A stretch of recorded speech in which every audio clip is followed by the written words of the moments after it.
Годината е 1942. Градът София.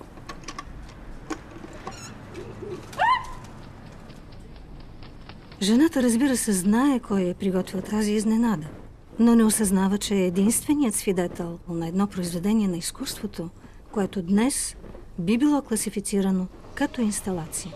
Духът гради битието.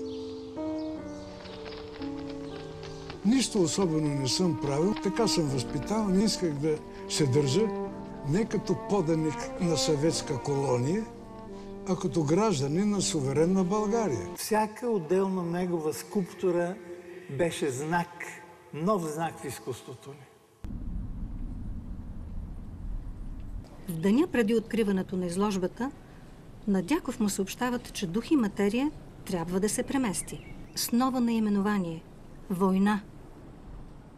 Огорчен и ядосан, Александър Дяков сам пренася творбата си, а тя тежи над 80 кг.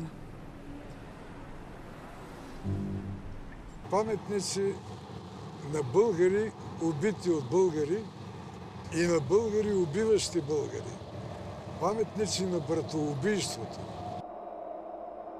Когато свалим отгоре скулптурната група и поставим един безплътен Христос с благославяща десница, тези, които са в подножието му, ще бъдат опростени. Той е първият човек в тази страна, който ми стана приятел. Когато снимах в моите първи игрални филми, Сашо Дяков тогава беше художник на тези филми. Вали! Как, Вали? Божията благодат. Ще бъде връчена наградната статуетка на нейния автор. Скулптура Александър Дяков. Годината, когато се навършват 30 години от първото връчване на статуетката. Винаги е бил най-голям враг на самия себе си. Изправя се Сашо и казва: сега, другари, знаете, че аз не съм актьор. Аз съм изпратен специално в групата, за да проверя чрез този вестник кои от вас са съпричастни към партията и другаря Тодор Живков и кои не. И му казва сега: Начо, това с Ренато Гутузов беше репетиция, защото следващия път ще посрещаме Леонардо да Винчи.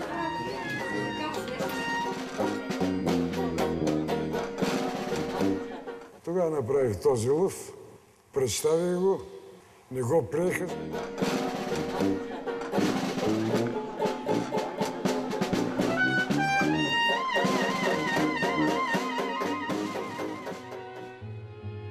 Трибрат е символ, който обединява в едно символите на трите монотеистични религии – звездата, кръста и полумесеца.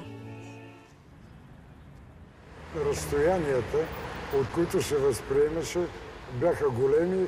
По проект беше висока 24 метра и дълга 24 метра. Сашо не можа да влезе в обсега на онези негови колеги скулптори, които имат много произведения на много места в страната. От неговите страхотни идеи нашето общество не се възползва. Да се поклоня на всяка една от всичките от тези скулптури.